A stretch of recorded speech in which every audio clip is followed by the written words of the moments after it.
Welcome to Workshop Wednesday at Okanagan Lavender and Herb Farm. Thanks for joining us.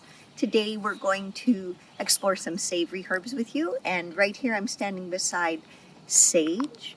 You can see it's just starting to bloom, and I'm actually going to pick the leaves of the sage. I'm going to come and cut with my scissors just above where the leaves are so that they'll keep growing. And I'm going to discard the flowers. I'm not going to use the flowers today.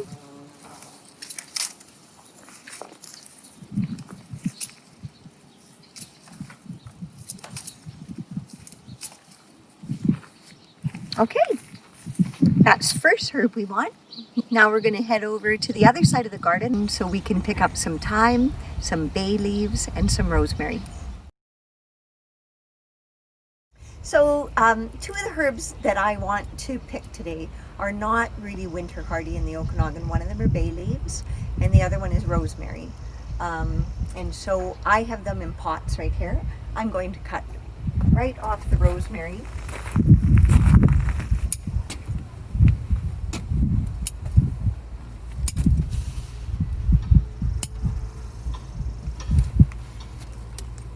And this, it just, when you're cutting a plant that's in a pot, just use your scissors to shape it nicely and it'll keep producing all season. My bay leaves, I'm just going to peel them right off.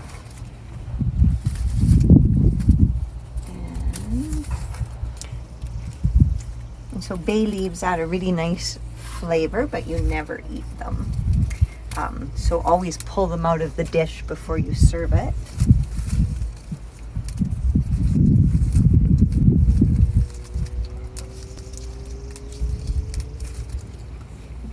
There we go.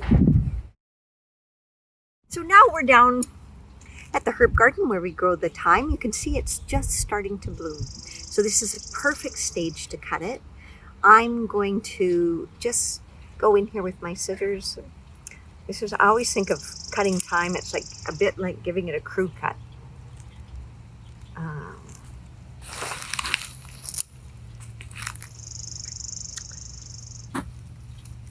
Now you have to watch when you're doing this. As soon as all this is blooming, it will be covered with bees. So if you're worried about cutting your herbs when there's bees around, all you have to do is take your scissors and shake the bush. And the bees will go over to another plant because they're really not interested in you. They're interested in collecting nectar and working, and they're only going to come after you if you're noisy and obnoxious to them.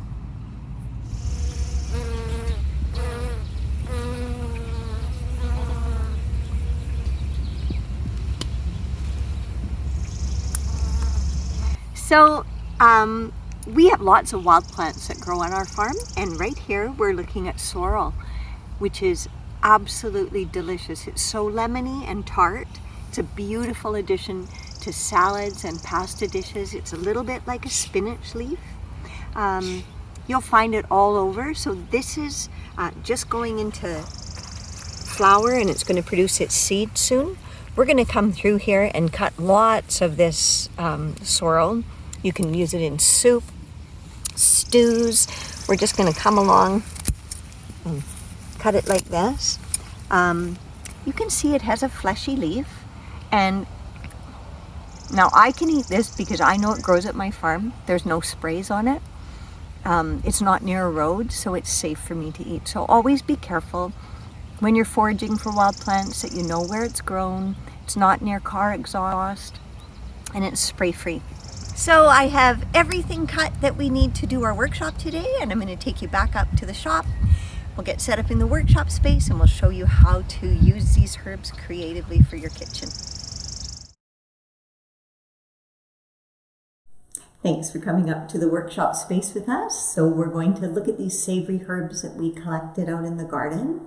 I'm going to show you how to make a bouquet garni, an infused vinegar, and an infused salt. So we've got our basket with our herbs, and I'm just going to sort them out here. So we have our sage, we have thyme, we have bay leaves.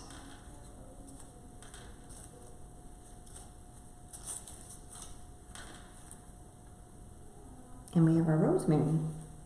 It's hiding underneath here. There, so these are all beautiful savory herbs that are wonderful with lentil dishes, beans, soups, and stews. What I'm going to show you today is kind of fun because you can prepare a lot of them in one setting and dry them, and you can use them throughout the season, and they make wonderful hostess gifts or Christmas gifts for someone that you know loves to cook in the kitchen.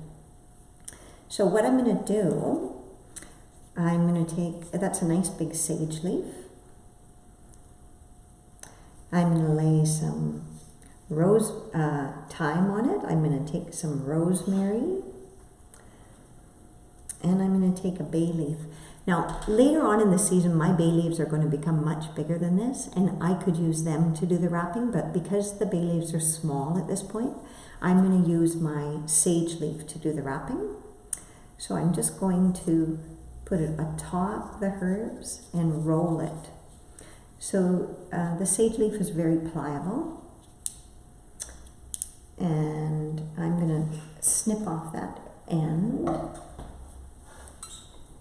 and those ends.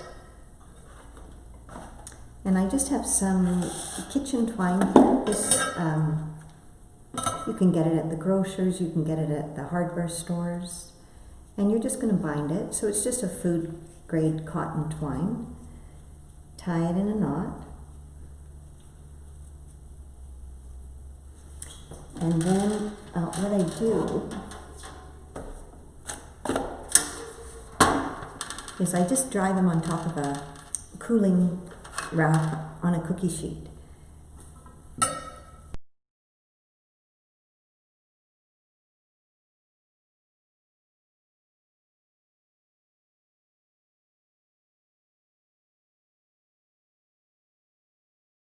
And I just keep making these until I have a full rack of them. Let them dry until they're crisp, and then you can store them in a mason jar or in a Tupperware container. And then just remember, if you're giving them as gifts, that you put a note card with it that tells people it has a bay leaf in it, so they want to remove the bouquet garni before they eat the dish. So the next thing I'm going to use my savory herbs for is to do a flavored salt, and I'm going to use fresh herbs, but it's you can do these with dried also. We are really fortunate to get our beautiful sea salt from the Vancouver Island sea salt. This is, you can see it's very fine. It's a velvet sea salt, so it's wonderful for dissolving in a soup or a stew. So if I was going to give this as a gift, I would let the recipient know that that's what this salt was intended for. So what I'm going to do is I'm going to put my salt in first, and I'm going to put my fresh herbs on top because I want the moisture in the herbs to evaporate, and once they're dry, I can mix it up. So a little mason jar is a nice thing to do this with. I have these great kitchen scissors. You can see they have 3 blades, so when you cut it, it cuts things very fine. So I'm going to take my rosemary.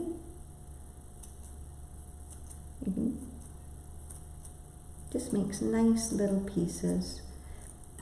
And then with the herbs in tiny bits and pieces, it can just go straight into your cooking dish, and you don't need to worry about taking it out. And then I've got my thyme. And I'm going to put more thyme. And when you're doing something like this, remember that something like sage is pretty powerful. So I'm only going to do 1 sage leaf in here.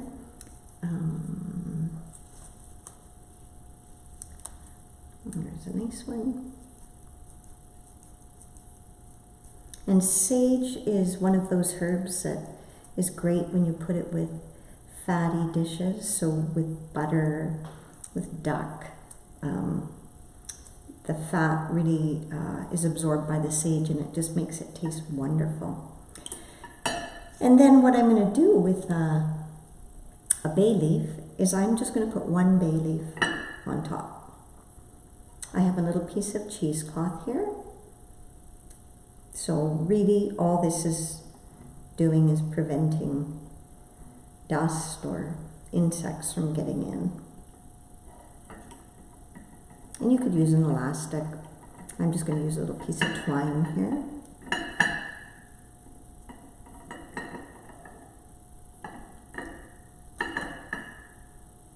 And there. So it's loosely covered. All the moisture can escape through the top. And when everything is dry, so in about 2 weeks, I can take the cheesecloth off, give it a nice shake, all the herbs will mix into the salt, and I can use it all winter. So the last thing that we're going to make with our savory herbs, we're going to do an infused vinegar. Now, you can use different kinds of vinegar when you do your infusions. I have an organic apple cider vinegar. If I didn't want as strong a vinegar, I could use something like a rice vinegar, a white wine vinegar, a champagne vinegar. The only vinegar that I never use when I'm doing this is a distilled vinegar, because those are harsh and they kind of destroy the nuances of the herbs. So I just have a nice little bottle, and I want the herbs that I really want to profile in this vinegar are rosemary and thyme, because I like to use this kind of robust vinegar when I'm having a lentil salad. And so what I'm going to do is I'm just going to peel my herbs off the stems, and I'm going to put them directly into the bottle.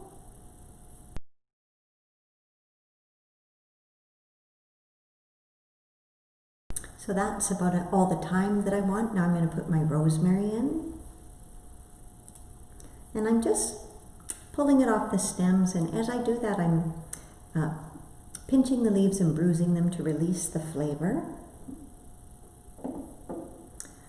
Now I'm going to choose just a small sage leaf to go in here, and again just roll it a bit to release those oils, and I'm going to put in one bay leaf. Then I'm going to pour my vinegar right over top of the herbs.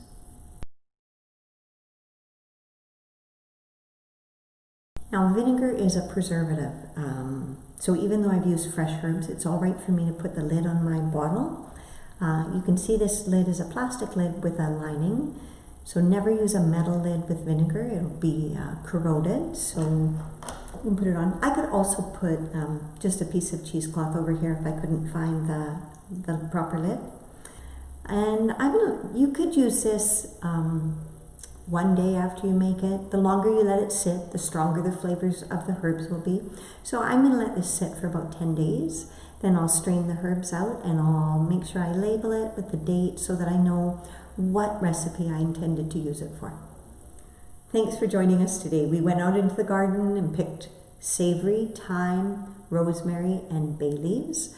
We made a wonderful bouquet garni that we're going to dry.